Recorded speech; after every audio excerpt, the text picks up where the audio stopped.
It's easy to hear your favorite artist on WFPK from wherever you are. Listen on your smart speaker, live stream from our website at WFPK.org, from Louisville Public Media.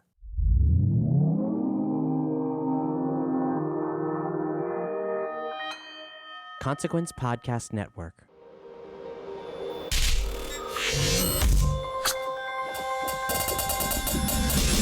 Welcome to another edition of Kyle Meredith with the interview series presented by WFPK at WFPK.org. Consequence of Sound and the Consequence Podcast Network. I'd like to say hello to all of you for listening, especially if you're a subscriber to this series. We put out new interviews every Monday, Wednesday, and Friday, and I always love hearing the comments that you all leave, whether it's over at YouTube or in the various podcast spots around the interwebs where you can tell me about your favorite parts of the interview or ask questions. A lot of you have had questions too, so please keep those coming, and I'll answer as many of those as possible. If you're not a subscriber, by the way, now's a really good chance to hit that subscribe button. With all the new interviews that we put out every single week, it's a great way to keep up with so many different types of artists and what they're up to, and all you have to do is hit that subscribe button. We'll take the heavy lifting from there. I'm Kyle Meredith. Today, my guest, we're talking about one of the greatest songwriters of all time, one of the most legendary guitarists of all time, Mike Campbell, co-founder of Tom Petty and the Heartbreakers. He was Tom's right-hand man, who's also responsible for writing some of the greatest songs in history outside of the Heartbreakers. Don Henley's Boys of Summer, The Heart of the Matter, so many songs with Stevie Nicks in her solo career as well. Of course, he's also the guitarist right now in Fleetwood Mac, this new version of Fleetwood Mac that also has Neil Finn on it.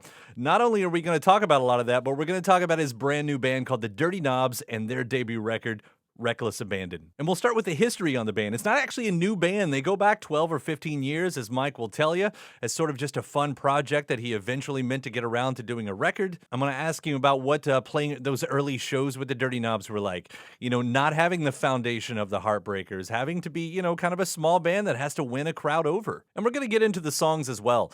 Wreckless Abandon is the first single. He'll give us the story on that one. A really, really fun song that he co-wrote with Chris Stapleton called Fuck That Guy, and a really cool jam called Don't Knock the Boogie. Now, it's also a record that Mike worked with George Drakoulias, the producer from the Tom Petty and the Heartbreakers record, The Last DJ. I'm going to see if there's sort of a connection between those two records, and we'll talk about the Heartbreakers. Were any of these songs meant for the Heartbreakers? Mike actually says maybe, and dreams a little bit about what Tom would have brought to him. And of course, on that subject of the Heartbreakers, I'm going to ask if Mike ever sees himself recording with any of those band members again, although it's to be mentioned that Ben Montench is on this record playing piano. And on the Fleetwood Mac side, too, so far it's been a live thing. We're going to hear if Mike and Neil Finn are going to be part of the recording legacy of Fleetwood Mac sometime in the future. So let's get into it. Talking about the Dirty Knobs and the record Wreckless Abandon, it's Kyle Meredith with Mike Campbell. Hi, Kyle. I'm having so much fun listening to this record, the Dirty Knobs. It's the debut record, but this isn't exactly a new band for you, right? No, we've been together like 12, 15 years. Obviously, you've had another life in those 12 to 15 years, but were there conversations leading up to now about doing the record, or did it take till now to actually think, okay, we have to do this? It started out, which it kind of still is, a labor of love. We just love to play together, and I would get together with these guys between Heartbreakers tours and record and go out and play. We never, thought about it more than that. But as we started compiling material, in the back of my mind, I was thinking, someday it'd be great to put this band out there. But I figured I would never do it until the Heartbreakers took a hiatus or whatever. And now here we are, unfortunately, in this universe we're in now. Mm-hmm. And the opportunity was there, and so that's where my energy went straight to the Dirty Knobs. Making no light of the situation we're in now, obviously, but as the members of the Dirty Knobs thinking, man, I'm in a band with one of the greatest songwriter guitarist in the world, and I got to wait on him. Well, the great thing about this band is there's no egos. And we never approached it as a commercial venture. It was always like, hey, we love to play. We have some time. Let's get together. And they were very patient about it, and they've got other things going on, too. Sometimes I'd have to wait for them. But now it's our time is opened up, and we're free to do this. What's interesting hearing about it, because as you have been around for that, over the decade and everything, you would play shows, and I have to imagine those early shows, being under the radar Is there freedom for you in that, playing those sort of, I don't know if secret identity is the right word. I don't feel like you're ever trying to mask it, but it's definitely not, the stadium crowd.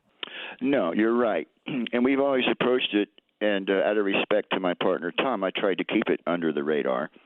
But you know what's funny nowadays is there is no under the radar. And the early, when we first started playing, we could go out and play a club, and I might have a handful of songs that I wanted to try out on the crowd. And it would get played that night, and that was it, and then I would learn from it. Nowadays, whenever you play, they've all got their phones, and it's on the Internet before you get home, So under the radar is kind of a lost thing.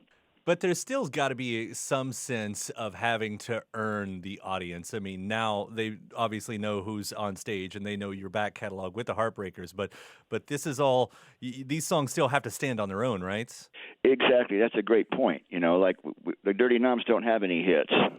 And in these club gigs, you have to prove it on the night. You're playing songs they've never heard before, maybe a cover here and there they might have heard, but you're not relying on familiar hits to win the crowd over. You've got to win them over with your persistence and music, So does that change how you approach, the stage when you have a set like this? I mean, even when you're playing new Heartbreaker songs, when those were around and everything, even if we didn't know them, we knew that American Girl was coming up at some point. But is there a way you have to work that room that's different than when you're on the stadium stage? It is different, but I'll tell you a secret. Like when we first recorded You Got Lucky back in the day, and we went out and played a gig, and we played You Got Lucky, and it was like crickets, And then, a few months later, it was on the radio, and we played it, and they recognized it, and immediately started singing along. So with the Dirty Knobs, it's not about playing familiar hits. It's about we're here, you're here, we're going to play some music, and we're gonna win you over, hopefully,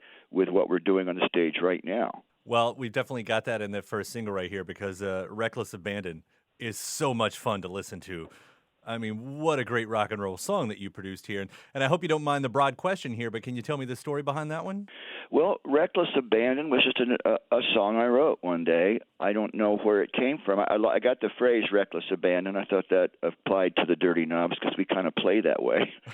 And then I threw it together, put some characters in there, and I like the chords a lot because it sounds like it's changing keys going up all the time.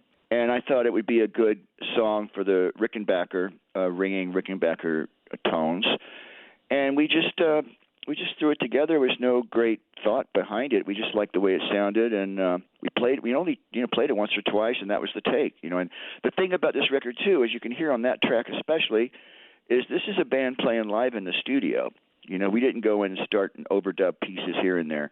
We set up live, got our sound, and we performed the song, right on the floor, solos and everything. The live in the studio, it's not even just a lost art. It's something that a lot of new musicians, and I say young musicians, they're not even aware that you can do that. I don't think. It seems like that. There's a lot of new music. I have trouble latching on to a lot of new music because it sounds like it was done on a computer. Yeah.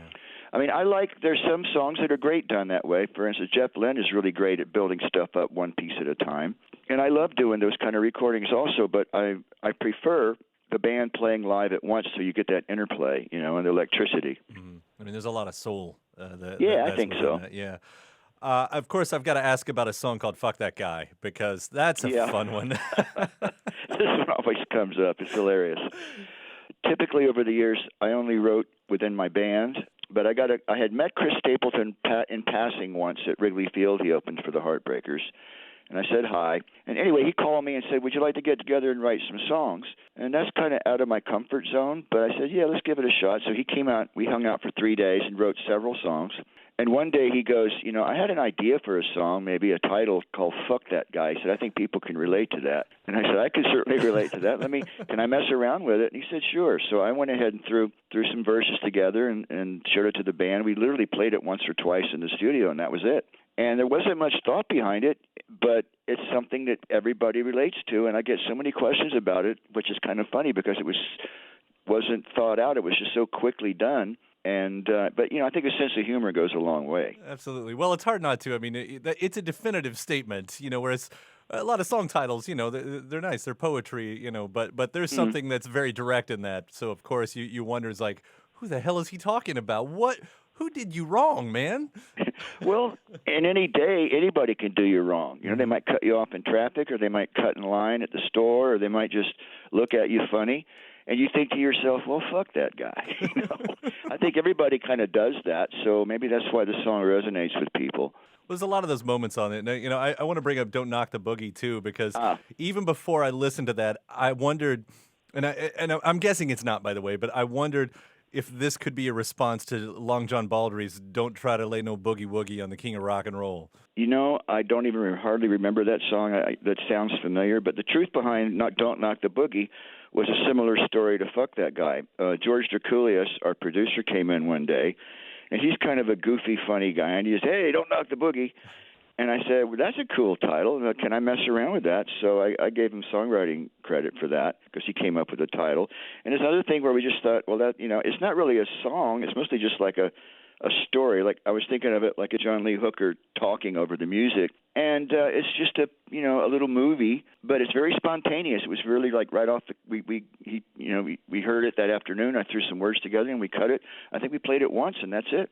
It sounds like that's kind of the story behind a lot of this record. I mean, it sounds like a lot of these songs were just kind of easy ideas that landed into great rock and roll. Yeah, most of 90% of the record is. Some of the songs are a little older, and someone else was asking me, who are these songs about? And they're really not about anybody unless it's some subconscious thing that comes out, but they're just characters. There is one song that is specifically about one person, and that's the song called I Still Love You. But the other ones are just, fictional characters, Do you find that you have the same relationship with a song that just kind of happens on a whim like that as you do something that you have to try and chisel at? Well, at the end of the day, if a song holds up, over time, it doesn't matter whether you did it fast or slow. If you like the song, songs age. Some songs you think are the best thing you ever did, and 3 days later you hear it and you go, oh, that's not so good. And other songs you go, well, man, I still hear that. I can read different things into it over time. It has legs. So it's really a good song's a good song. If it comes to you luckily quickly, it's always nice. But sometimes you got to slave over them. You mentioned George Drakoulias being the producer behind this when he had done the last DJ record for the Heartbreakers. Was there anything about that album that pointed to this one that you liked and said that's what I want from this? I like George because of his energy mostly. He's a great energy to have around the studio because he's happy-go-lucky and he's really smart, but he's also kind of goofy and keeps everybody laughing and keeps it lighthearted. And I thought he'd be the perfect energy for this record, and he was. From what you're saying then, because of the way a lot of these songs happen, do you think any of these songs would have ended up being Heartbreakers songs? That's an interesting question. Maybe. I mean, I can hear what you're saying. There's times when I hear, like, say, for instance, Wreckless Abandon. If Tom had been around, I would have given him that music and see what he would come up with it on it, because that's the way we always worked. And I loved working with him, and I think one thing I'll miss the most is not being able to write any more songs together because he was so good at taking a piece of music and then bringing in, his point of view on top of it and making it into a great song. So, I mean, that crossed my mind a few times. I wonder what Tom would have done with this. But, he's not here, so I must press on. And we should mention, though, Benmont is on here. Yeah. Do you see yourself ever recording with any of the Heartbreakers again outside of things like this? I do, but it's still a little close to the bone. We're all still grieving heavily. And I'm not quite to the space where I'd like to be in a room with all those guys and look up and not see Tom with us. Emotionally, I just don't think I'm ready for that. But in terms of yes, I would love to do something with them eventually, someday. I'm just not there yet. Well, obviously, I mean, it's been said a million times how much magic you all put into the world. The way thank you. You constructed songs together. It's soundtrack to everybody's. I mean, there's not one person that's not touched somehow by the music of what you all have done.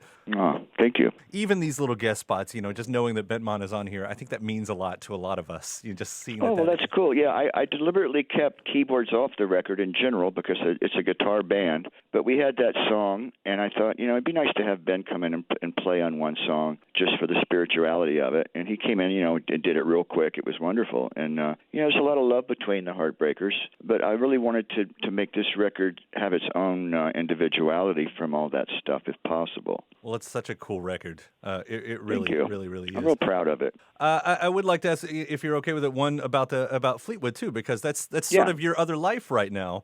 Is the future of Fleetwood Mac in live music only? That's a good question, because when I first got the call from Mick and he said, "You're in the band, if you want to be, this is not an audition." And I said, "Okay, great." Well, I thought about it for a day and called him back and said, "Yeah, I'm in." I said, "It starts with the songs. I assumed we were going to make a record first." And he goes, "Oh, well, we've got these tour commitments," which ended up being a year and a half.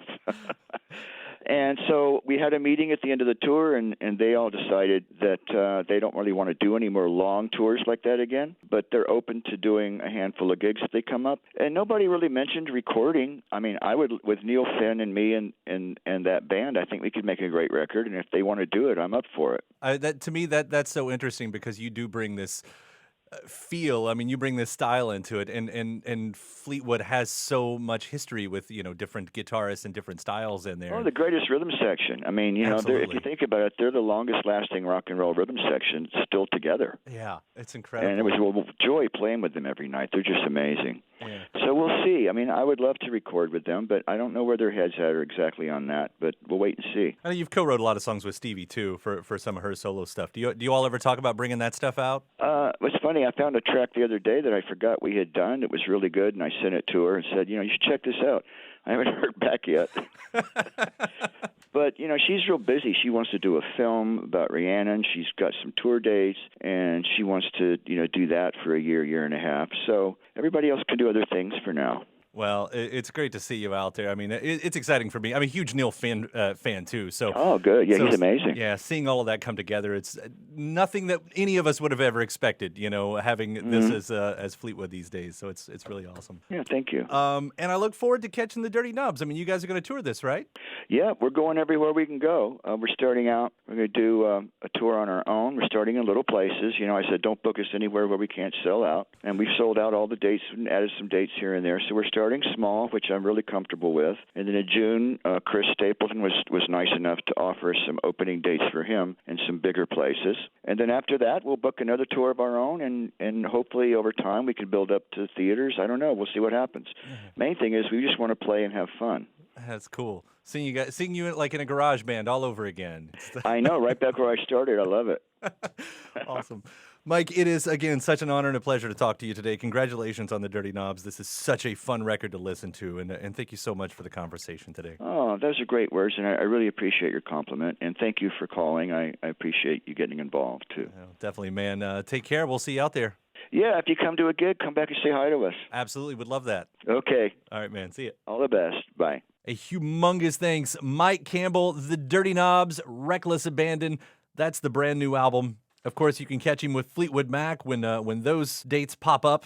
And then we didn't get to talk about in this interview, also happy 10th anniversary to the Tom Petty and the Heartbreakers record, Mojo, 10 years old this year. I should have known it. It's one of my favorite songs of the Heartbreakers catalog, and it's another one that's co-written by Mike Campbell. And a big thanks to you for, again, checking out this interview.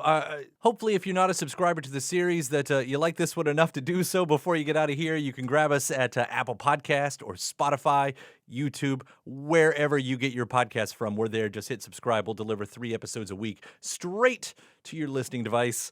After that, head to WFPK.org. That's where I do a show Monday through Friday at 6 p.m. Eastern, an hour full of song premieres, music news, anniversary spins, and bonus interviews as well. Again, that's WFPK.org. Consequence, they've got your music and film news. You can also find me just about any social media platform at Kyle Meredith. That does it for another edition of Kyle Meredith. I'll see you next time.